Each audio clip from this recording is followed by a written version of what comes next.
자, 우리 오늘 은혜 받을 말씀은 마가복음 말씀입니다. 마가복음 9장 21절에서 23절 같이 합독합니다. 3절밖에 되지 않으니까. 마가복음 9장 우리 21절에서 23절입니다. 68페이지 합독합니다. 마가복음 9장 21절 시작.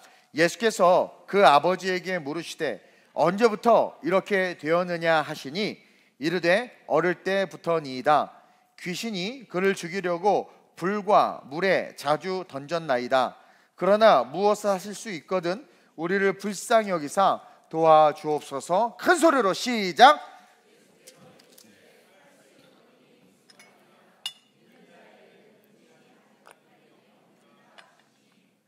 아멘. 자, 설교 제목을 한번 큰 소리로 읽어볼까요? 시작. 우리의 존재입니다. 저와 여러분들의 존재가 어떤 존재이냐? can do, 할 수 있는 존재라는 거예요. 저는 기도할 때마다 자주 쓰는 문장들이 있죠. 여러분들 제 기도를 유심히 듣거나 설교를 예배에 자주 오는 분들은 아마 알 거예요. 제가 자주 쓰는 문장이 뭐가 있습니까? 에? 그건 확실하게 아는군요. I can do everything. 그렇죠? 우리 담임 목사님 영어 수준은 여기가 시작이자 끝이야. 알파의 오메가야 그게. 어쨌든 뭐 그것도 있지만 제가 요즘에 자주 쓰는 인생, 그리고 자주 썼던 그 문장이 뭐냐면 한 번 사는 인생이라는 단어예요. 한 번 사는 인생. 그렇죠? 한 번 사는 인생. 그리고 최근에 자주 쓰는 문장이 흔들리는 세상, 흔들리지 않는 삶. 익숙해요? 안 익숙해요? 안 익숙해? 익숙하죠? 제 기도할 때마다 흔들리는 세상 한복판에서 흔들리지 않는 삶을 살게 해달라고. 그렇죠? 그리고 just keep going. 그렇죠? just keep going.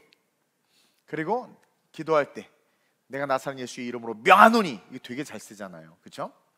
근데 가만히 생각해 보세요. 한 번 사는 인생, 흔들리는 세상, 흔들리지 않는 삶, just keep going, 뭐 never give up이죠. 그리고 내가 나사렛 예수의 이름 명하노니, 이 문장들을 가만히 생각해 보면 이 문장은요 뭘 보여줍니까? 우리의 삶에, 저와 여러분들의 삶에 직면한 문제가 있다는 걸 보여줘요. 그러니까 우리의 인생 자체는 문제의 연속입니다. 한 번 사는 인생이라는 말을 왜 쓰겠습니까? 갈등과 고민 속에서 한 번 사는 인생이야. 흔들리는 세상, 여러 환경과 상황과 이유들을 대면서 막 머리가 복잡하게 막 생각하지만 흔들리는 세상에서 그것조차가 뭐 다 망하는 거 아니겠어요? 흔들리지 않는 삶이 있다라는 거 아닙니까? Just keep going. 뭔가 삶에 문제가 있는 거예요. 갈등이 있는 거예요. 그럴 때 뭐예요? 주님에게로만 가라는 거죠. 특히 내가 나사렛 예수 이름 명하노니는 뭐예요? 정말 막을 수 있기가 우리 눈앞에 있는 거죠. 시련과 역경이 눈앞에 있는 거죠. 그러니까 문제가 있다는 거예요. 어떤 직면한 문제, 결정을 해야 하거나 선택을 해야 하거나. 근데 결정하고 선택하면 되는데 왜 계속해서 불안하고 힘드냐면 내가 선택하거나 결정을 해야 되는데 그 결과에 대해서 우리는 알 수 없잖아요. 그렇죠? 경호나 두 남자가 있어. 둘 다 프로포즈, 결혼하지. 결정을 해야 되는데 이놈을 결정하자니 요놈이 아쉽고, 요놈을 결정하자니 요놈이 아쉬워. 결정하면 되는데 근데 결정했을 때 그 결과를 예측할 수 없다 보니까, 즉 불안한 실존의 인간이 너무 적나라하게 드러나는 거예요. 다시 말해서 인생은 문제인데 그 문제가 있기 때문에 제가 목사로서 여러분들에게 자주 쓰는 문장들이 있단 말입니다. 그러면 그 문장들을 통해서 우리는 뭔가를 결정하면 되는데 그러지 못하는 이유는 그 결과에 대해서 우리가 알 수 없기 때문에, 즉 우리는 불안한 실존이라는 거예요. 그 불안한 실존에 내 자신이 드러나는 것이 견딜 수가 없어서 그런 상황들이 두렵기 때문에 우리는 결정하지 못하고 선택하지 못하고 유유부단하게 그냥 그렇게 살아가는 거예요. 그래서 저는 그런 여러분들 향해서 이런 문장을 많이 쓰고 설교 중에도 많이 외치고 있는데, 과연 나는 왜 이런 문장을 많이 쓰고 왜 이런 외침을 많이 할까? 일단은 저와 여러분 모두가 그냥 불안한 실존의 존재라는 거예요. 그리고 오늘날 많은 그리스도인들이 예수를 믿지만 그냥 불안한 실존으로 살아가는 거예요. 찬양하고 예배드리고 예배당하는 데는 좋지만 주차장부터 나가면서부터 벌써 우리는 뭐예요? 불안한 그 실존이 드러난다니까요. 물론 저도요 역시 불안하고 두려울 때가 있어요.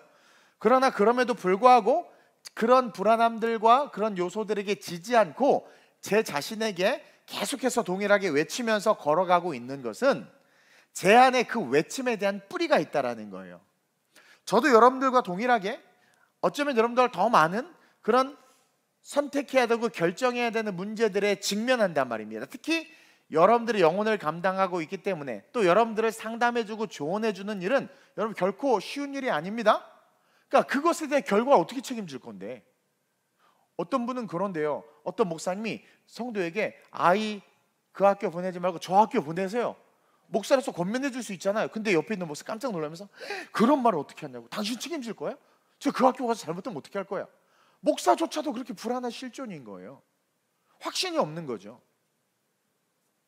근데요, 제가 그럼에도 불구하고 여러분들이 확신 있게 외칠 수 있는 것은 제가 제 자신을 성찰해 보니까 그 외침에 대한 뿌리가 있다라는 거예요. 한 번 사는 인생, just keep going. 그렇죠? 흔들리는 세상, 흔들리지 않는 삶을 살라고 제가 외칠 수 있는 건 저 자신에게도 외치지만 여러분들에게 외칠 수 있는 것은 내 안에 그것을 외칠 수 있는 힘이 있고 그 외칠 수 있는 그 힘의 근원이 되는 뿌리가 있기 때문이라는 거죠.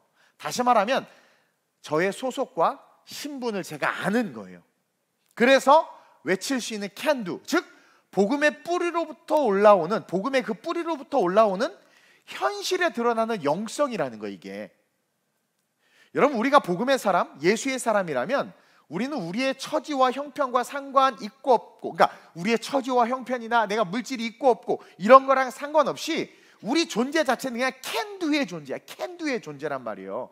can do. 아니, 애굽의 노예 출신이 어떻게 아말렉과 싸워 이깁니까? 근데 싸워야 돼. 싸우래. 싸웠는데 이겼어요? 안 이겼어요? 그거는 그들이 이기고 지구가 아니라 어떤 직면한 문제가 있을 때 그 문제에서 얘네들의 존재는 can do, 그냥 할 수 있는 존재라는 거야. 광야? 그 광야라는 문제 앞에서 이 그리스도인, 하나님 안에 있는 자들의 존재의 실존은 can do, 할 수 있는 거야.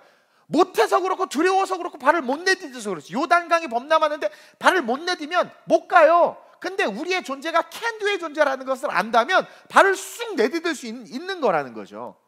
그러니까 저와 여러분들이 내 처지나 형편이나 내 상황이나 돈이 있고 없고를 떠나서 내가 누구인지를 분명하게 안다면, 그 나는 can do의 존재거든요. 할 수 있는 존재거든요.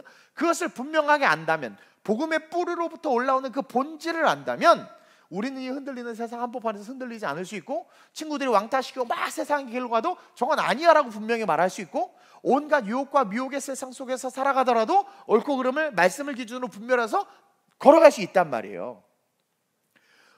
이것은 오늘 본문에도 나와 있는데, 오늘 본문 23절에서 예수님이 정확하게 지적해주고 있습니다. 예수님께서 마가복음 9장 23절에 이렇게 이야기하고 있죠. 시작. 할 수 있거든이 무슨 말이냐?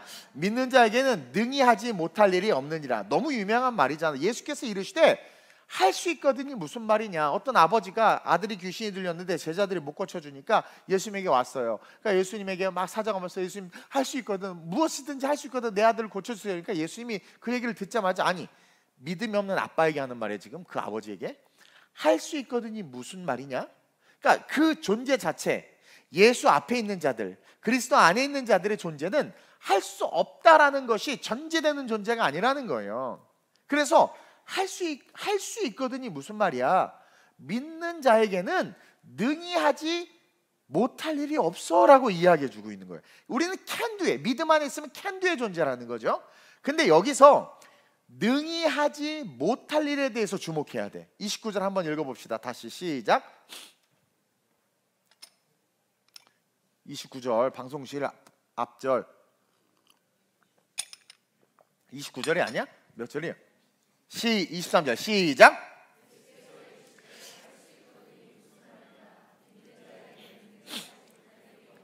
여기서의 포인트가 능히 하지 못할 일이 없느니라 그랬단 말이에요. 여기에 주목해야 돼.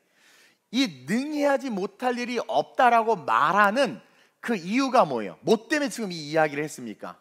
귀신 때문이야. 귀신 들린 아이, 그쵸? 즉 지금 귀신을 대상으로 해서 하시는 말씀이란 말이에요. 다른 말로 하면 귀신과 마귀의 세력으로부터, 다시 말하면 그들이 공중 권세 잡고 있잖아요. 이 세상에서, 이해돼요? 이 세상을 잡고 있는 그 어둠의 권세들에 대해서 하는 말씀이란 말이에요. 즉 그런 모든 어둠의 권세, 귀신과 마귀의 세력으로부터 오는 모든 문제들, 귀신과 어둠. 여러분, 지금 사우디나 이슬람이, 무슬림들이 걔네들 무슬림 되고 싶어서 무슬림 되고, 사우디가 그렇게 되고 싶어서, 이란이 그렇게 되고 싶어서 그렇게 됐어요? 지도자들 잘못 만나서 그런 거예요. 미친놈 하나 뭐예요? 무함마드 하나 이상한 글도 못 쓰는 놈 하나가 뭐 혼자 뻥쳤는데 그게 돼버린 거 아닙니까? 그러니까 귀신의 세력들이란 말입니다. 그것처럼 여러분 보세요. 이 공중권세 잡은 자, 귀신과 마귀의 세력으로부터 말미암아 파생되는 모든 것들에 대해서 예수님 뭐라고 말해요? 우리가 능히 하지 못할 일이 없다. 그러니까 다시 말하면 이 지구상에서, 이 세상에서 우리는 캔두의 존재라는 거야. 귀신 앞에서도 캔두의 존재고, 마귀 앞에서도, 어떤 어둠과 시련과 역경 속에서도 우리의 존재는 캔두, 할 수 있는 존재라는 거예요. 어둠의 세력과 그 영적 세력의 파장으로부터 우리의 존재는 능히 모든 것을 이기고 견디며 승리할 수 있는 존재라는 거죠. 그리고 그러기 위해서라면 지금의 제자들의 모습으로 안 된다는 것을 보여주는 거예요. 그래서 먼저 이 아버지가 귀신 들린 애를 데리고 제자들에게 간 거야. 근데 제자들이 못 고쳤단 말이에요. 그러니까 다시 말하면 우리가 캔두의 존재가 되기 위해선 오늘이 이 마가복음 9장의 컨텍스트 속에 있는 제자들로는 안 돼. 그 모습으로는 안 돼. 어떤 모습이 되냐면 빌립보서 4장 14절의 제자의 모습이 돼야 돼. 한번 읽어볼까요? 시작. 지금 이 마가복음 9장의 제자들은 능력 주시는 자 밖에 있는 제자들이란 말입니다. 그러니까 여러분들이, 저와 여러분들이 온전한 신앙 고백을 하지 못하고 신앙생활하는 사람들은 캔두의 존재가 아니에요. 할 수 없다의 존재야. 근데 할 수 없다라고 말하지만 그가 인크라이스트가 되는 순간 마귀와 귀신과 세상의 여러분, 유대인 대학살의 상황 속에서도 1차, 2차 세계대전 전쟁 속에서도 이스라엘 백성들이 그렇게 광야를 유리하면서도 어떻게 돼요? 캔두의 존재들은 있었어. 진짜 신앙을 가진 자는 다 살아남았단 말이에요. 그러니까 그 캔두의 존재가 되기 위해선 지금의 제자들의 모습이 아니라 빌립보서 4장 14절에 나와 있듯이 내게 능력 주시는 자 안에서 내가 모든 것을 할 수 있는, 즉 능력 주시는 자 안에 있어야 돼. 그럼 여기서 우리가 몇 가지를 깨닫게 되는데, 첫째로는 뭐예요? 우리에게 능력이 없다는 것을 인식해야 돼요. 그거 아니야? 능력이 없다는 거예요. 자, 내게 능력 주시는 자 안에서 내가 모든 것을 할 수 있다. 이것을 다른 말로 말하면 우리 자체는 뭐예요? 능력이 없다. 근데 오늘날 다 능력 있다고 생각하잖아. 옆 사람 보세요. 지가 제일 이쁜 줄 알아. 그거 뭐예요? 교만이에요. 그리고 나는 할 수 있어. 와, 뭐, 세상의 힘. 그러니까 여러분, 우리가 뭘 전제해야 되냐면 능력 주시는 자 안에 들어가기 위해서는 교만이 없어야 돼. 다시 말하면 나는 아무것도 못하는 존재다. 나는 그냥 먼지고 흙이다라는 것을 스스로 인정해야 돼. 근데 돈이 많거나 학력이 좋거나 실력이 있으면, 저는요 이번 의료 사태에 대해서 뭐 하고 싶은 말이 많은데, 우리 교도 의사가 있지만 어쨌든 이 대한민국은요 의사가 부족한 건 아닙니다. 왜냐하면은 제가 얘기를 들어보면 여러분들 알다시피 세계 어느 나라에서도 아니 뭐 어디가 좀 아파, 그럼 한 10분 15분 가. 그 한 10분 15분 기다리면 의사한테 진료받고 검사받고 엑스레이 바로 찍고 약 받고 나올 수 있는 게 한국이에요. 무슨 말인지 아세요? 근데 문제는 뭐냐면 정말 상급병원, 큰 병, 대수술이나 이런 거 할 때, 그 다음에 지방이나 이런 데 그런 어려움이 있을 뿐이지, 사실 어쨌든 대한민국은 의료 시스템이 참 잘 돼 있는 나라예요. 근데 지금 이 벌어지는 사태 속에서 저와 여러분들이 아닌 것 같다라고 말하지만 잘 싸우지 못하는 것은, 이 의사라는 어떤 우리가 아플 때 우리를 치료해 줄 수 있는 사람이다라는 어떤 그런 어떤 아우라가 우리가 생각했을 때 아니지만 우리가 아니라고 말할 수 없는 그런 것들을 만들어 버린단 말이에요. 그게 교만이라는 거예요. 말이 어려워졌네. 옆 사람 봐보세요. 아, 그게 교만이구나. 이해되죠 이제? 그 교만이야. 그 교만이야, 교만. 우리는 아무것도 할 수 없는 존재라는 것을 받아들여야 돼요. 그러지 않으니까 내가 할 수 있다고 생각하니까 능력 주시는 자 안으로 안 들어간다니까요. 포인트가 능력 주시는 자 안으로 들어가야 되는데 왜 못 들어가느냐? 나도 할 수 있는데? 저 정도는 나도 할 수 있어. 아유, 나 정도라면. 이런 교만 때문에 그러는 거예요. 그래서 우리에게는 능력이 없다는 것을 분명히 알고 인식해야 돼요. 이것을 인식하는 순간 교만으로부터 우리는 우리의 영혼을 지킵니다. 그러면서 두 번째 우리가 발췌해낼 수 있는 의미가 뭐냐면, 능력 주시는 자가 누구인지를 분명히 알아야 되는구나. 내게 능력을 주시는 자가 있다라는 거예요. 근데 어떤 사람은 그 사람이 바알이라고도 하고 아세라라고 하기도 하고 누구라고도 하고 누구라고도 하고, 세상에 많은 사람들이 하나님 저기 있다 저기 있다 저기 있다 말해요. 저기가 능력 있다 저기가 좋다 막 말을 하지만, 정말 중요한 건 내가 진짜 능력이 있는 분이 누구인지를 알아야 된다라는, 그걸 모르니까 이단에 빠지는 거란 말입니다. 그걸 모르니까 무슨 부처나 예수나 다 똑같은 줄 아는 거지. 그래서 능력 주신 자가 누군지 분명히 알아야 되는구나. 나는 능력이 없어, 아무것도 할 수 없어. 겸손이죠. 교만으로부터 내 영혼을 지키면서 동시에 능력 주신 자가 있어. 부처냐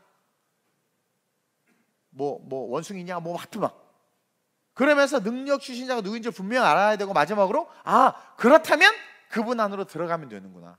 그러니까 제자들은, 오늘 마가복음 9장의 컨텍스트 속에 있는 제자들은 교만했어요. 교만했단 말입니다.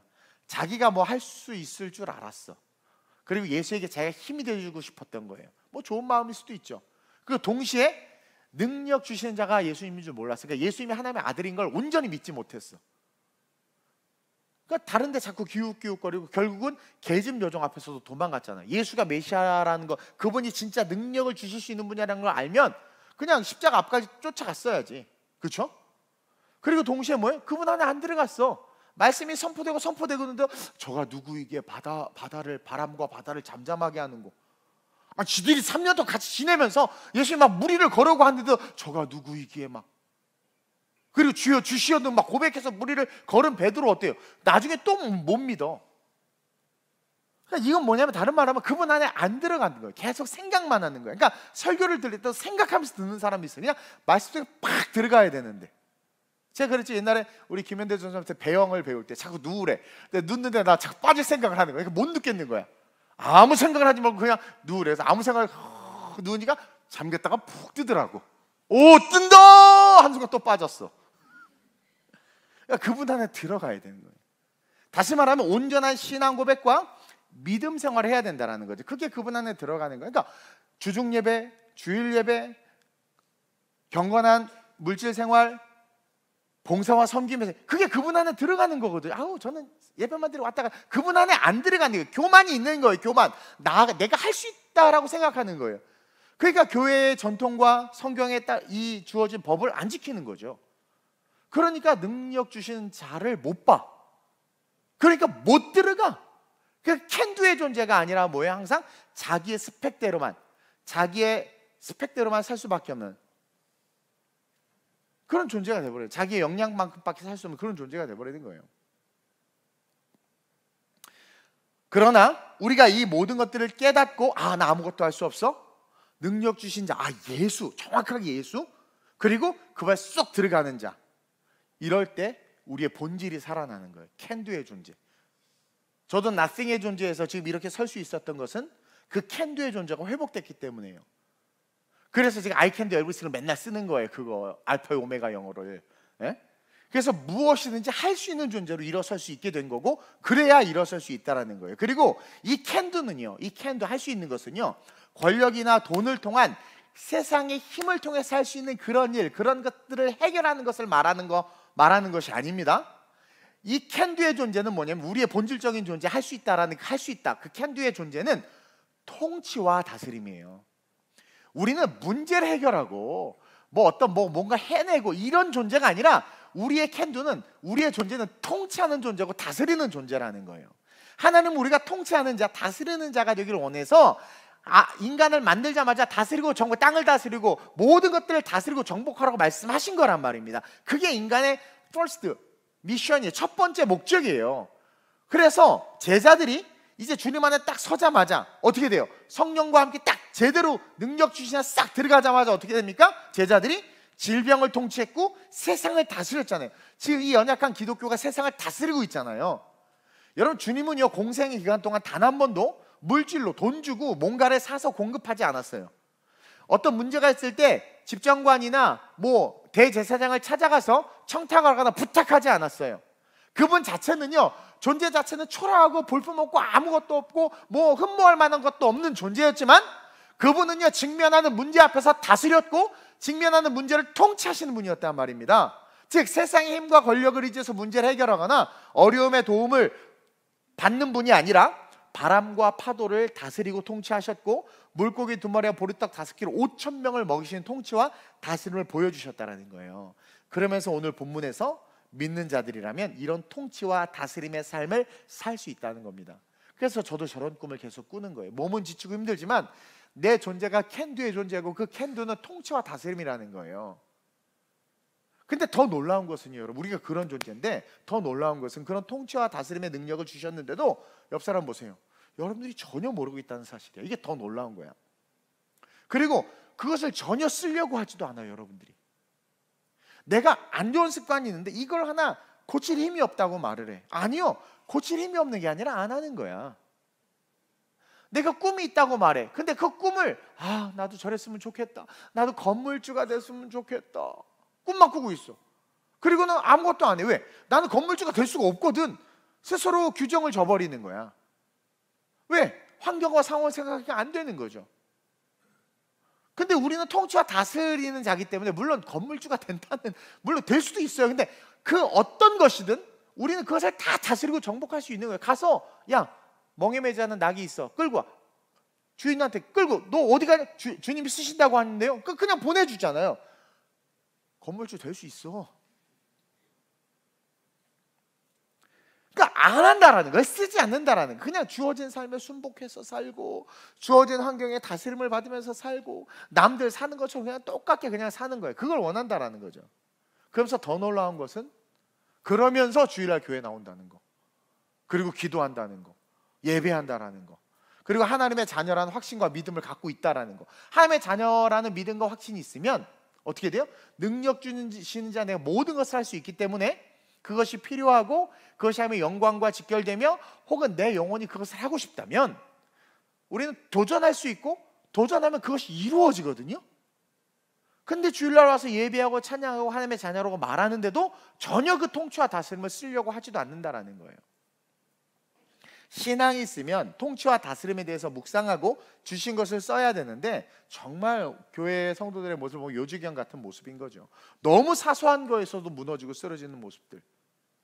오늘 주시는 이 말씀, 그리고 이 성경은요, 여러분 제가 예전에도 한번 이야기했지만 이건 탄소와 같아요. 탄소. 언뜻 보면 아무 쓸모도 없어, 매력도 없어, 잠만화. 그렇죠? 성경은 읽지만 맨날 읽어요. 근데 이 말씀을 어떻게 써야 하고 이 말씀을 뭘 해야 될지를 모른 채 그냥 이론적으로 맹목적으로 누구의 아들이 뭐고 누구의 아들이 뭐고 낳고 알긴 엄청 알아. 그러면서 하나님 우리를 축복하셨구나, 우린 죽으면 천국 가는구나 하고 그냥 끝나버린단 말이에요. 그래서 그 사람은 이 말씀을 그냥 시커먼 탄소 덩어리로 매일 그냥 들고만 다니는 거야. 그리고 천국 가나 보다가 그냥 추상적인 거야. 날 사랑하신대. 그러면서 삶에서 맨날 힘들어, 맨날 쭈그러지고 맨날 좌절하고 맨날 넘어지는 거예요. 통치와 다스림을 쓰려고 하질 않고 그 존재를 발견해내지를 못하는 거예요. 그냥 시커먼 탄소 덩어리를 가지고 그냥 붙잡고 다니는 거야. 근데 여러분, 다이아몬드 재료는 오직 탄소라는 거 아시죠?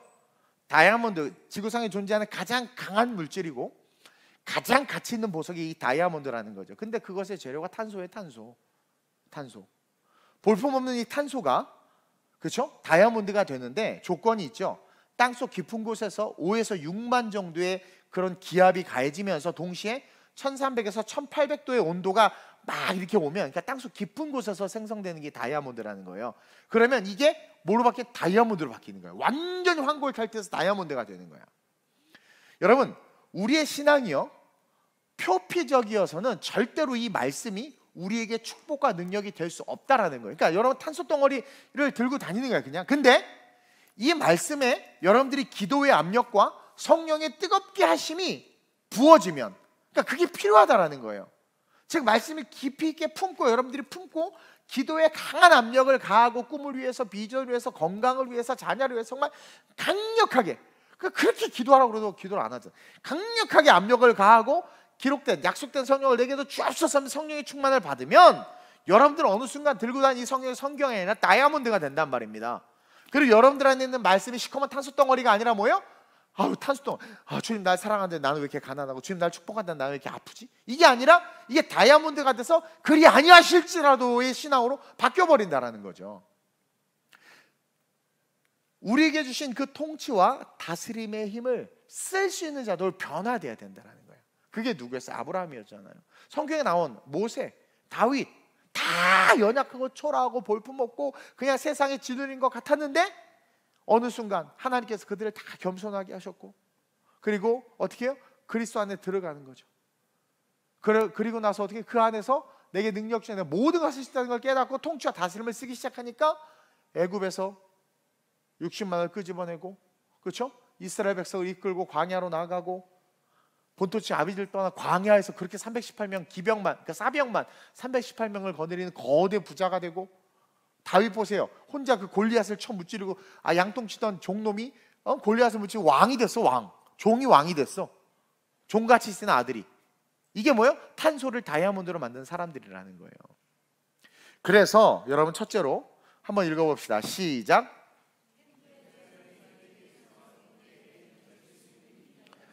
자, 우리가 캔두의 삶이 되기 위해선, 그러니까 우리의 본질이에요. 그러기 위해선 여러분 사실 직면하는 문제들이 너무 많아. 거기서 맨날 무너지고 쓰러지고 어려움을 겪잖아요. 경제적인 문제, 건강의 문제, 관계의 문제. 그럴 때 가장 먼저 쉽게 여러분들이 회복되고 캔두의 삶이 될 수 있는 그 시작점이 뭐냐면, 여러분들에게는 견딜 수 있는 힘이 있어요. 옆 사람 보고 넌 죽지 않는다. 수명으로 죽을 수는 있어도, 이게 수명으로 죽을 수는 있어도 고난으로는 죽지 않는다. 다시 말하면 여러분, 포기를 포기해야 돼. 포기를 버려야 돼. 이게 캔두의 시작이에요. 고린도전서 10장 13절에 나와 있죠. 시작. 사람이 감당할 시험 밖에는 너희가 당한 것이 없나니 오직 하나님은 미쁘사 너희가 감당하지 못할 시험 당함을 허락하지 아니하시고 시험 당할 즈음에 또한 피할 길을 내사 너희로 능히 감당하게 하시느니라. 제가 얘기하는 대상은 그리스도를 알고 최소 신앙생활, 교회를 다니는 자들에게 선포하는 말씀이에요. 그러한 자들, 그래도 교회 다니는 여러분들은 캔두의 존재까지는 못 되고 그 본질을 회복되지는 않았어도 회복될 수 있는데, 그 회복되기 위한 첫 번째 여러분들이 리마인드하고 기억해야 될 게 뭐냐면, 나에겐 견딜 수 있는 힘이 있구나. 다시 말하면 그 어떤 고난과 시련이 와도 여러분 이상하게요, 그 사람은 그걸 다 견딜 수 있어요. 견딜 수 있어요. 그럼 자살하는 사람은 뭔가요? 그리스도 밖에 있는 사람들이야. 교회 다니는데 자살했는데 그건 그리스도를 모르고 그냥 교회만 다녔을 뿐이지 가짜라는. 근데 진짜 여러분들 예수를 알고 신앙 안에 있다면 여러분, 하나님은요 여러분들이 견딜 수 있는 시험만 주신다라는 거예요. 그리고 여러분들 못 견딜 것 같을 때 쫙 피할 길을 주세요. 그러니까 여러분 어떻게 하면, 내가 그래서 한강에 떨어지면 어떻게 하겠어? 빠지면 발이 닿을 때까지 가만히 있으라고 그러는 이유가 다 성경적이야. 발 딱 닿으면 걸어 올라오면 된다니까. 그러니까 포기하지 말란 말이에요. 꿈도 포기하지 말고 결혼도 포기하지 마. 한 번 사는 인생. 그냥 요셉처럼 견디면 되는 거예요. 여러분, 요셉의 특징이 뭔 줄 아세요? 성경 중에 요셉은 계속해서 견뎠어. 우리는 요셉이 꿈꾸는 자였고 애굽의 총리가 됐다면 꽂혀 있는데, 그 꿈으로 말미암아 시작된 그 삶은 계속 고난이었죠. 근데 요셉이 불평불만합니까? 우물에 갇혀서 죽게 되었을 때 갑자기 노예 상인이 오니까 이 팔아버리자, 그런 피할 길이 생겨서 살게 되잖아. 그리고 하필 보디발 집에 끌려가서 또 대우 잘 받다가 부담스러운 아줌마가 란제를 입고 막 유혹하다가 토끼다가 또 잡혀서 오해받아서 또 감옥에 갇혀. 거기서 또 신뢰를 쌓아서 믿음 보듯이 새까맣게 배신당해. 근데 어디서도 요셉이 뭐예요? 부정의 말과 후회와 원망과 저주와 그런 걸 하지 않아. 그냥 다 견뎌내. 그러니까 어떻게 견디니까 결국 어떻게 돼? 캔두의 존재가 되잖아요. 결국 어떻게 됩니까? 애굽의 통치자, 총리가 다스리고 정복하는 자가 된 거예요. 우리가 견디려고 하면 우리는 견딜 수 있어요. 따라합시다. 내가 견디려고 하면 나는 견딜 수 있다. 쉽게 목숨을 포기하거나 삶을 포기하거나 꿈을 포기하거나 계획을 포기하지 마시길 바랍니다. 저와 여러분들에게는 견딜 수 있는 힘이 있어요. 근거 말씀이 있잖아요. 이 고린도전서 10장 13절 말씀이 근거 말씀이에요. 사실 오늘 본문에서 이 아버지는 너무 괴로웠어. 자기 자식이 귀신 들려서 막 불에도 들어가 물에도 들어가 얼마나 아빠로서 괴롭겠어. 그리고 이 자식은 얼마나 괴롭겠어. 제가 정신이 멀쩡할 땐 괜찮은데 보니까 여기 화상을 입혀 있어. 그리고 막 자기가 불에 들어가는데 의식은, 인간의 의식은 아니야. 근데 귀신이 잡았으니까 들끌고 들어가니까 의식이 있는 상태에서 귀신, 자기도 모르는 힘에 이끌려서 막 불 속에 들어가니 얼마나 고통스럽겠어. 근데 이 아이 견뎠어요. 안 죽었잖아. 견디고 있다니까. 아버지도 견뎠던 거야. 귀신 들린 아들 보는 게 괴로웠지만 견디고 있었던 거예요. 수많은 질병과 세균과 각종 전염병들이 돌아다니지만 여러분 인간 자체 보세요. 정말 견디는 힘이 대단하지 않아? 물론 육체는 흑이라 흑으로 돌아가기 때문에 어느 정도 견디다가 그것으로 만약 생명을 잃을 수도 있어요. 근데 여러분 인간 가만히 보면은요 정말 죽을 것 같은데 안 죽고 죽을 것 같은데 안 죽고 정말 잘 살아. 물론 또 쉽게 죽는 사람도 있을 수 있지. 근데 대부분 보면 인간의 수명, 인간의 이 생명이 상당히 끈질깁니다. 그럼 여러분 영적인 것을 보세요. 영은 소멸되지 않아요. 육은 소멸돼서 어느 순간 지지만, 그것에 지지만 여러분 영혼은 소멸되지 않아. 육체는 흙이기 때문에 한계가 있지만 생각과 마음과 영혼은 영원하기 때문에 따라합시다. 영원까지 견딜 수 있다. 그래서 지옥이 죽지 않는 고통이 계속되는 거예요. 영혼은 죽지 않아. 견뎌. 근데 고통이 너무 큰데 그 고통을 계속 견디는 거야. 미치는 거죠. 근데 죽지 않아. 이게 영혼이란 말입니다. 그러니까 사라지지 않는 존재는 뭐예요? 견딜 수 있어. 그러니까 여러분 보세요. 여러분들의 삶에 어떠한 시련과 역경이 온다고 할 때 여러분들이 그것을 포기하고 견디지 못하고 무너지고 쓰러지는 것은 뭡니까? 여러분들이 견딜 수 있는 힘이 있다는 것을 모르기 때문에 그러는 거야. 그냥 일단 견뎌도 막 그냥 자존심이 상하고 모욕을 당하고 멸시를 그냥 그냥 버티면 돼. 그러면 다 지나가. 피할 길을 주세요. 제가 이 얘기를 하는 이유가 뭐냐면 여러분들이 캔두의 삶이 되길 원하기 때문에 그 시작점을 이야기하는 거야. 어떤 사람 나이가 많아서요 뭐가 됐어요 자꾸 포기하고 어렵고 힘들고 막 그러는데 그냥 견디면 돼요. 요새 그저 견딘 거야. 그러면서 둘째로 시작. 캔두의 삶이 되기 위해선 생존의 태도로 살아가는 삶을 버려야 돼. 여러분 좋은 대학 가는 이유가 뭐예요? 결혼 잘하고 싶은 이유가 뭐예요? 성공하고 싶은 이유가 뭐예요? 생존 때문이야. 사실은 생존. 겉으로는 막 꿈을 말하고 비전을 말하지만 자세히 들여다보면 생존이라는 단어를 그럴싸하게 포장한 게 비전이고 그럴싸하게 포장한 게 꿈이에요. 우리 크리스천들은요 생존을 위한 생존의 태도로 살아가는 자들이 되어서는 안 된다라는 거예요. 근데 어느 순간 보니까 우리 크리스천들도 꿈이라고 말하고 비전이라고 말하는 그 모든 것들이 다 생존을 위한 거, 남과 비교해서 보다 더 좋아 보이고 성공한 것이 드러났으면 좋겠는 것을 가지고 이야기한단 말입니다. 그렇기 때문에 하나님의 능력으로 살아가는 통치와 다스림의 삶을 바라보지 못하게 되고 그것과는 다른 이상한 삶을 살게 되는 거예요. 먹든지 마시든지 생존이 아니라 우리는 다 하나님의 영광을 위해서 살아가는 자들이 돼야 돼요. 고린도전서 10장 31절에 나와 있죠. 시작. 그런즉 너희가 먹든지 마시든지 무엇을 하든지 다 하나님의 영광을 위해서 하라. 그러니까 여러분 캔두의 존재가 되기 위해선 생존의 태도를 버려야 돼. 가룟 유다 보세요. 예수님 옆에서 예수님의 음성을 듣고 기적을 보고 함께 자고 함께 먹고 주님과 함께 했지만 생존을 위한 태도로 일관했어. 예수님과 함께 걸어가는데 생존을 위한 태도로 예수님을 따르면서도 연보에서 돈 훔치고 자기 주머니 차고 계속해서 생존을 위해서 예수님이 잡혀 죽는다고 하니까 그럼 어떡하지? 이거 3년 후 예수 팔아야 돼. 계속 생존. 그러니까 생존을 위한 태도로 신앙생활하면 결국 마귀에게 잡혀요. 그래서 마귀에게 붙잡혀서 비참한 인생이 된 예수님의 제자가 가룟 유다. 예수님의 제자였는데 그렇게 비참한, 오늘날 장로였는데 목사였는데 선교사였는데 권사였는데 안수집사였는데 지옥 가는, 비참해지는 그런 사람들이 오늘날 너무 많다니까요. 근데 반면에 생존을 위해서만 살던 삭개오가 어느 날 예수님을 보고자 하는 마음으로부터 시작된 그 마음이 하나님의 영광의 삶으로 바뀌니까 어떻게 됩니까?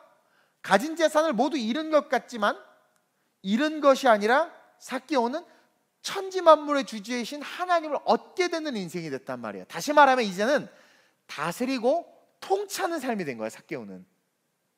여러분 이 가치를 깨달을 수 있어야 돼요. 교회를 다니고 작정 기도를 하고 금식하는 사람들도 생계를 위해서 금식한다니까요. 생계를 위해서 작정 기도하고. 그래서 제가 금식 안 하는 걸 어떤 분들은 뭐 권사님은 욕하고 뭐 그러는데, 금식할 일이 생기면 금식을 하죠. 정말 목숨 걸고 기도해야 될 일이 생기면. 아니 차라리 1,000만 원이 필요한데 보내주세요 이런 것 때문에 금식은 안 할 것 같아요. 그냥 1,000만 원 어떻게 그냥 뭐 우리 100만 원씩 냅시다 이래버리고 말지, 그걸 막 금식까지 해야 될 일인가? 뭐 교회 문 닫게 하면 그런 거 금식해야지. 그러니까 오늘날 많은 기도, 많은 신앙, 무슨 1,000번째부터 시작해서 헌금들 다 뭐예요? 생계를 위한 것들이라니까요. 하나님의 영광을 위해서 내는 헌금이 없어. 하나님의 영광을 위해서 드리는 11조가 없고, 하나님의 영광을 위해서 왜 금식하십니까? 제가 너무 감사한 마음을 금식으로 하나님 앞에 이렇게 올려드리고 싶어서. 이런 금식은 그레이트하지. 왜 금식하십니까? 우리 아들 서울대 들어가야 돼서요. 아니 서울대 들어가야 되는 거 가지고 왜 금식을 하냐고. 여기가 무슨 뭐 소토이즘, 샤머니즘이에요? 우리는 모든 재산이 아닌 천지만물의 주지이신 하나님을 얻는 인생이 돼야 돼요. 여러분 그거 아세요? 생존의 태도로 삶을 사는 자들은요 절대 설교 말씀이 안 들려요. 물론 목사님이 싫고 미우면 안 들릴 수도 있어. 근데요 그런 거 전혀 없는데도 말씀을 듣는데 말씀이 잘 안 들리고 막 자기 생각이 막 그냥 여러 가지 생각이 드는 사람의 특징은, 그 사람의 생각과 마음의 주된 관점은 생존이에요. 생존. 오랜 시간 교회를 다니면서 말씀을 들었는데 바뀌는 게 하나도 없는 사람들 보이죠. 저분이 안수입사님인데 권사님인데 저러셔. 그분들이야 모르겠어요. 오래 다녔으니까 직분을 줬을 수도 있지만 어쨌든 여러분들도 느끼듯이 왜 안 바뀌지? 그렇게 말씀을 들었는데 설교를 듣고 나서 남는 게 없는 거예요. 그러니까 생존을 위해서 신앙생활하는 사람들의 특징은 30년 전이나 30년 후나 거의 동일해. 성장의 패턴도 보이지 않고 삶의 모습에서 예수의 인격도 보이지 않아. 그 습관 그대로 가요. 그리고 하나님의 영광을 위한 일들은 관심이 없어. 오직 자기에게만 관심이 있어요. 자기에게만. 내 자존심이 중요해. 내 자존심이. 그러니까 생계에 초점을 두고 살아가는 자들은 자존심이 중요하고 세상의 이치가 중요해. 세상의 이치가 중요해. 철학이 중요해. 지식이 중요해. 세상의 룰이 중요해. 세상의 룰이 중요해. 그래서 교회 안에 세상의 룰을 가지고 막 얘기를 해. 교회가 그러면 안 되지. 교회 룰을 가지고 얘기를 해야 되는데, 이게 생존에 초점을 두고 살아가는 자들의 진짜 특징이에요. 성경을 봐도 그렇지만 교회 일보다 자신의 일, 주님보다, 주의 종보다 자기가 더 우선이 되는, 예수 믿는 것도 다 지잘되기 위해서, 다 생존의 삶의 스타일로 신앙생활하고 있는 거죠. 옆 사람 보세요. 그런지 아닌지. 여러분 이런 생존의 삶의 태도로 삶을 살아가는 자들에게는요 절대 하나님의 힘과 능력이 나타나지 않아요. 그렇기 때문에 우리는 캔두의 삶이 되기 위해선 어떤 고난도 나라는 내 영혼은 다 견딜 수 있어.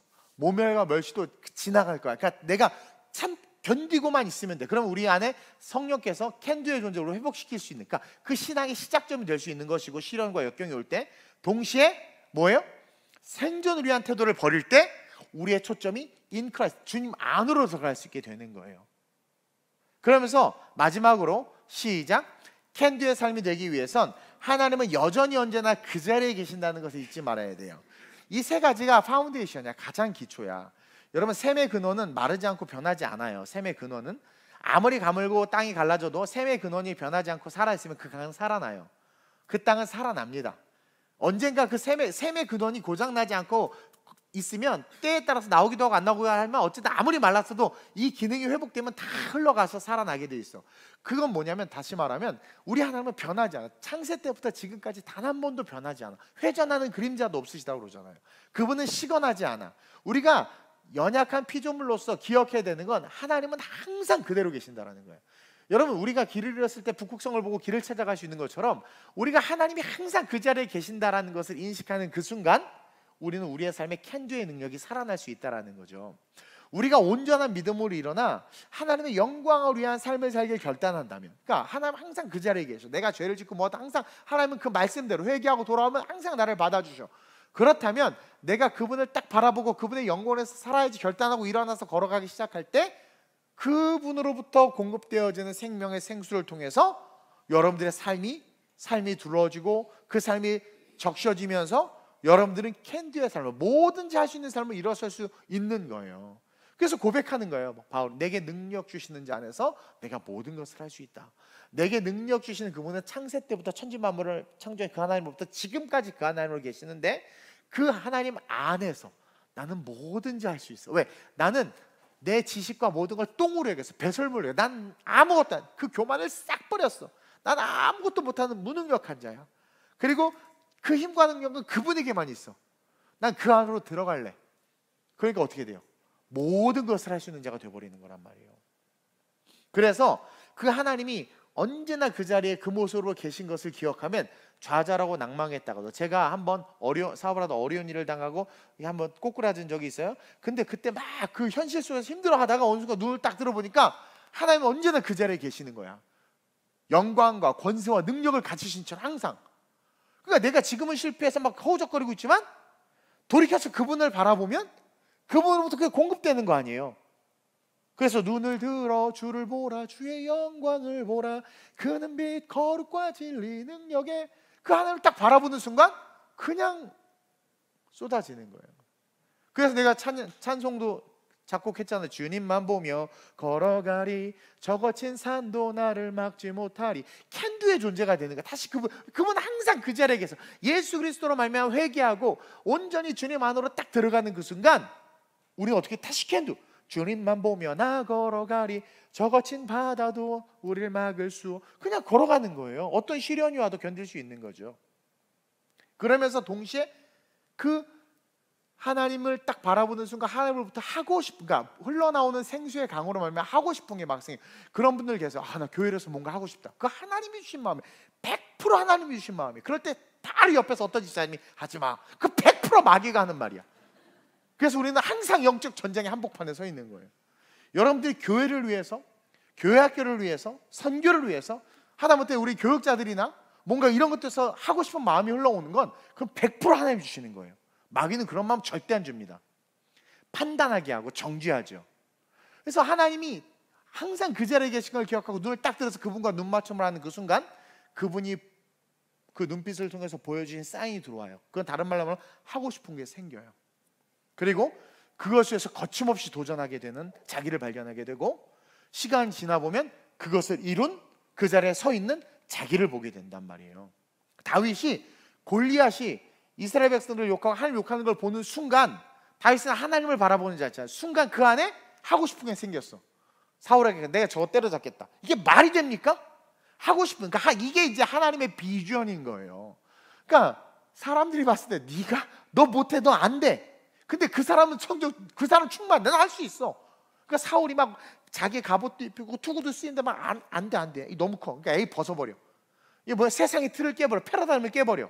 전쟁하는데 갑옷을 입어야 돼. 갑옷도 안 입어. 맨몸으로 나가. 전쟁은 칼로 안 해. 돌멩이 들고 나가. 모든 틀을 깨버려. 그래 어떻게 돼요? 막 하고 싶은 마음이 생기고 그것에서 거침없이 도전해. 내가 자막 준 것 같은데 안 줬나? 거침없이 도전해. 돌멩이를 던져. 그럼 어떻게, 골리앗 쓰러지잖아요. 21절 볼까요? 21절 나오네. 하고 싶은 게 생기고, 그렇죠? 그것에 거침없이 도전하게 되고, 그리고 더 중요한 건 반드시 이루게 돼. 반드시 이루게 돼요. 21절에 봅시다. 시작. 예수께서 그 아버지에게 물으시되 언제부터 이렇게 되었느냐 하시니 이르되 어릴 때부터니이다. 자, 예수님이 언제부터라고 물어봐. 그 아버지가 어릴 때부터라고 얘기해. 그런데 23절에 아니 물어봐서 대답해서 그 대답에 대한 또 다른 코멘트를 해줘야 되는데 생뚱맞게 이렇게 이야기합니다. 23절에 시작. 예수께서 이르시되 할 수 있거든이 무슨 말이냐? 믿는 자에게는 능히 하지 못할 일이 없느니라. 여러분 보세요. 우리는요 이 언제부터라는 한계에 묶이기 쉬워. 해봤어. 해도 안 돼. 너무 오래됐어. 저 이제 늙었는데요. 그때 그 기회가 좋았는데 기회 놓쳤어. 지금 이젠 아니야. 그렇죠? 언제부터냐? 어릴 때부터. 너무 힘들어. 이제 안 돼. 근데 주님은요 대답을 하는데 동문서답이죠. 언제부터가 중요하지 않다라는 거야. 그거 물어보고는 그들이 말하는 언제부터 그랬고 어릴 때부터 그랬습니다라는 것을 깨버리는 거예요. 깨버리면서 뭐라고 이야기? 그건 중요하지 않아. 변치 않고 계신 그 하나님, 그 안에 있는 너의 믿음이 중요해라고 가르쳐 주는 거예요. 그러니까 여러분들은 우리가 아는 상식과 지식으로 말미암아 해봤고 뭐 했고 언제부터 뭐 했고 막 말하지만 다 필요 없다. 그런 거 얘기하지 마. 우리 권사님들 특히 제가 너무 늙어서요, 제가 할 수도 없어서, 옛날엔 사업하다 돈도 많이 지금 하나도 없어서 아들한테 용돈 다 썼어서 못도 못해요, 자꾸 막 그래. 그거 말할 필요 없어. 그냥 주님, 언제나 그 자리에 계신 주님을 바라보는 그 순간 하고 싶은 게 마음에 오고 도전하게 되고 이루어지게 된단 말이에요. 그러면서 우리 주님이 그렇게 이야기하는 거예요. 내게 다시 24절 보세요. 할 수 있거든이 무슨 말이냐? 믿는 자에게는 능히 하지 못할 것이 없다. 다시 말하면 언제부터도 중요하지 않고 어릴 때부터 그런 다 필요 없어. 어릴 때부터 지금까지 너 견딘 거, 견딜 수 있는 힘이 너에게 있는 거야. 그리고 지금 너 내 앞에 능력자 앞에 서 있지? 들어와 이거예요. 그게 뭐예요? 예수께서 이르시되 할 수 있거든이 무슨 말이냐? 너 믿는 자가 돼. 들어와. 그러면 언제부터 중요하지 않아. 어릴 때부터 그런 거 다 필요 없었어. 어릴 때 상처받은 것도 다 필요 없어. 하나님의 영광이 덧입혀지면 그 상처 다 사라져요. 우리 강사님이 그랬죠. 뭐 우리 애 못해줘서 미안하고 유모차 뭐 이탈리아 거 못 사, 그 정신 나가, 정신병이야. 애들 기억도 못해. 그걸 왜 미안하고 왜 슬퍼해? 엄마가 70만 원짜리 퍼레이드 안 해줘서 집에 와서 울었대. 그 70만 원짜리 퍼레이드 해주고 얘는 힘들어. 엄마 자랑이지. 이래서 우리가 망하는 거란 말이에요. 너 내게로 들어와. 그러면 우리 하나님 능히 하지 못할 일이 없다라는 거예요. 다시 말하면 너는 할 수 있는 존재야. 근데 너는 언제? 어릴 때부터 지금까지 계속 힘들고 도전도 해보고 의사도 가보고 뭐 해봤자 안 된 거, 거기에 상처받고 넘어져서 계속 괴로워하고 아파하고 그렇게 해서 이제 인생 포기할 것 같았지. 언제부터? 어릴 때부터 그랬어. 그 얘기한 거예요.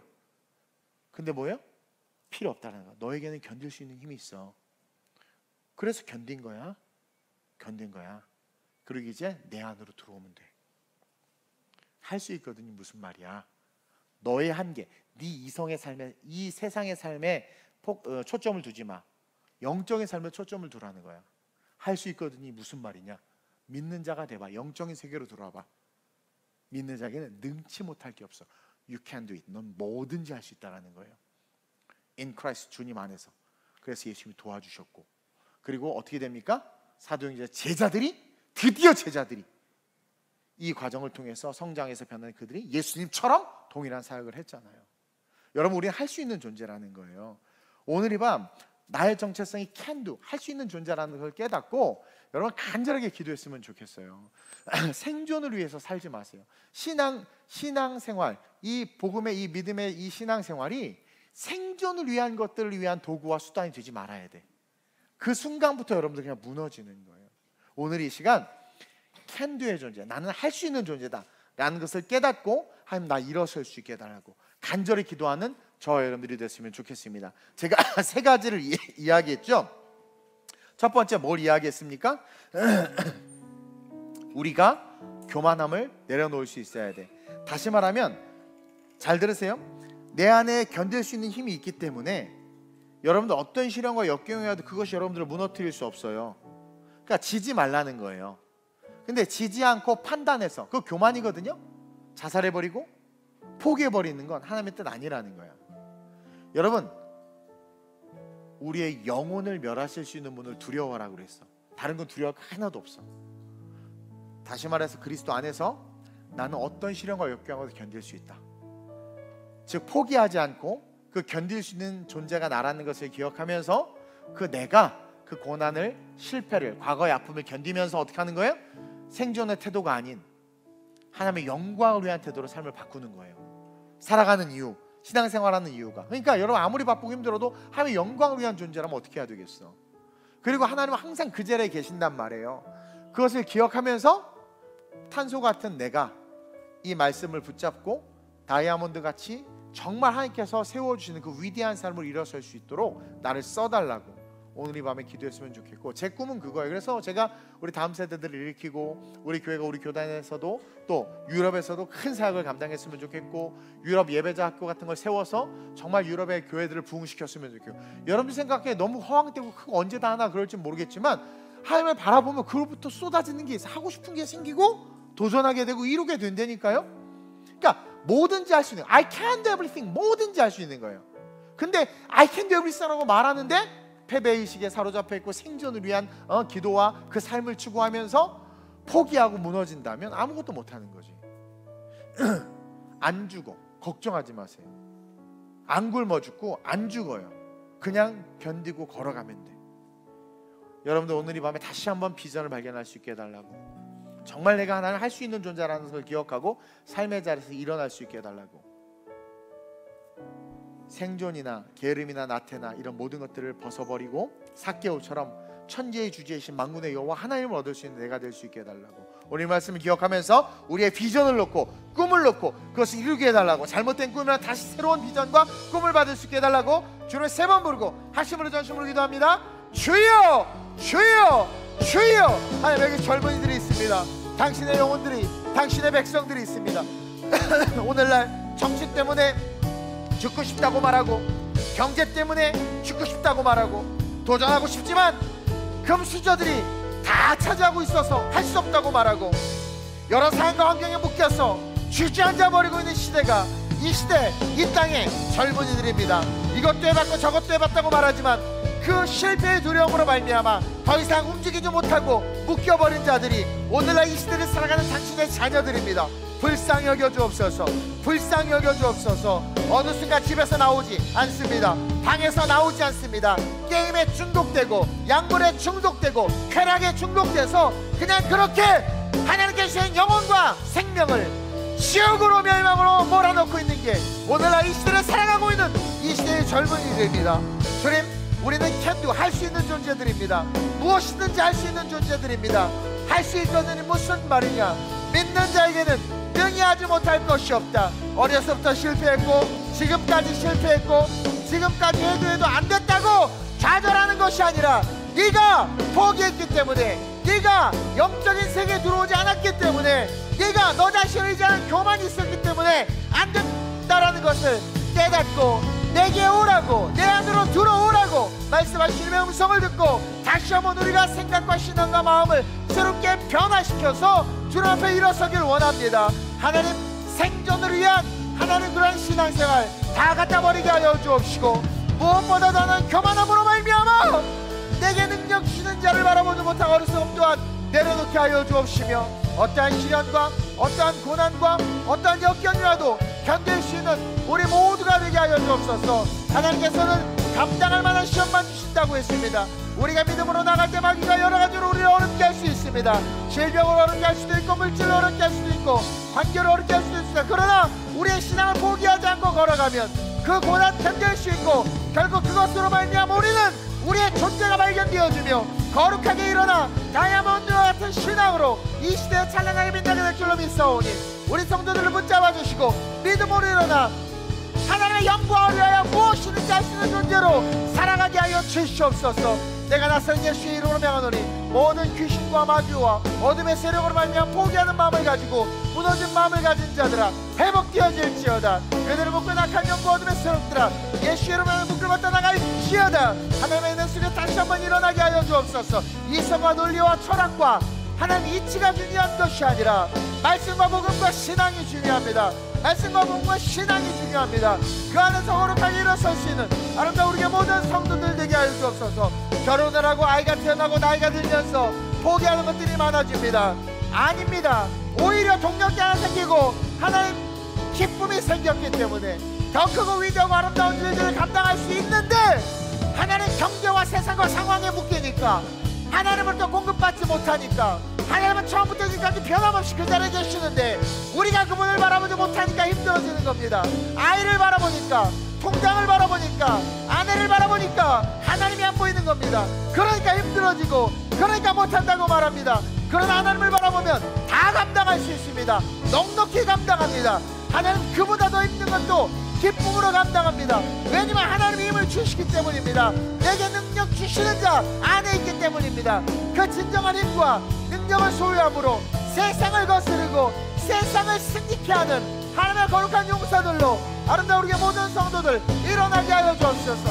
위더스 워시퍼들이 예수의 이름으로 열방을 뒤흔드는 거룩한 주님의 일꾼 되게 하여 주옵소서. 하나님 제발 세상이 묶이지 말게 하시고 세상이 집에 나가지 말게 하시고 다스리고 통치하는 할 수 있는 그 본질의 존재로 살아나고 회복되는 거룩한 우리 성도들 되게 하여 주옵소서. 통치자가 될지어다, 다스리는 자가 될지어다, 역사하여 주시옵소서. 이끌어 주시옵소서. 좋으신 아버지 하나님, 오늘날 많은 젊은이들이 방에서 나오지 않고 있습니다. 좀 해보더니 안 된다고 스스로 포기하고 주저앉아 버립니다. 자기의 존재 가치를 발견하지 못하고 낮은 자존감으로 말미암아 함몰되고 있습니다. 이러한 이때에 우리는 다시 한번 우리의 존재가 어떠한 존재인지를 깨닫고 일어서야 될 줄로 믿습니다. 오늘 이 밤에 온 당신의 귀한 영혼들, 그 본질 자체가 캔두의 존재, 다스리고 통치하는 존재라는 것을 깨닫고 그 존재로 회복되어질 수 있도록 주님 역사하여 주옵소서. 어려서부터 고난을 받았고 지금까지 고난을 받았고 별짓 다 해봤지만 그 고난에서 벗어날 수 없어서 포기했던 아버지와 아들이 오늘 능력 주시는 자 안으로 들어갔을 때 어떠한 일이 일어남을 하나님 우리는 보았습니다. 우리가 과연 능력 주시는 자 안으로 들어가고 있는가? 들어가지 못한 이유는 교만하기 때문이며, 들어가지 못한 이유는 생존을 위한 신앙생활을 하기 때문이며, 들어가지 못한 이유는 하나님을 바라보던 시선이 아내와 아이와 사업과 통장으로 향했기 때문입니다. 빌립이 5,000명을 바라보니 답이 없습니다. 그러나 우리 주님은 눈을 들어 하나님을 바라보니 오병이어의 놀라운 역사를 이루어내십니다. 내게 능력 주시는 자 안에 있는가 없는가 너무나도 중요합니다. 2000년 전에 그 하나님, 창세 때의 그 하나님 지금도 그 자리에 계십니다. 우리가 시선을 잃어서 그렇지 그 하나님을 바라보고 그 하나님 안에 들어가 그 하나님으로 말미암아 하나님의 영광을 위해서 일어나길 원한다면 우리는 능히 우리의 삶의 모든 공중 권세 잡은 자로부터 오는 모든 것들을 능히 다 이길 수 있습니다. 지금 예수님은 귀신 들린 아이에게 할 수 있거든이 무슨 말이냐라고 말하면서 믿는 자에게 능치 못할 것이 없다. 공중 권세 잡은 자들이 우리를 어떤 모습으로 오겠삼을 하고 죽이려고 해도 믿는 자는 다 이길 수 있다 가르쳐주고 있습니다. 이 말씀을 기억하며 다시 한번 승리의 나팔을 불고 승리의 깃발을 들고 일어나 하나님이 공급해 주신 힘으로 그 꿈을, 그 비전을, 그 아름다운 하나님의 나라를 이루어가는 우리 교회와 성도들과 우리 모든 젊은이들 되게 하여 주시옵소서. 내가 나스린 예수의 이름으로 명하노니 거룩한 꿈이 회복되어질지어다. 한 번 사는 인생 세상에 함몰당해서 사는 것이 아니라 이 흔들리는 세상에 같이 흔들리다가 넘어지는 자가 되는 것이 아니라 Just keep going, 그저 오직 달려갈 길과 주 예수께 받은 사명만을 바라보며 길이요 진리요 생명이신 예수님에게로만 달려가는 나사렛 예수의 이름으로 대적하며 승리하며 달려가는 믿음의 용사들 우리 모든 성도들 되게 해 주옵소서. 감사함을 드리며 좋으신 예수님의 이름으로 축복하며 기도드립니다. 아멘.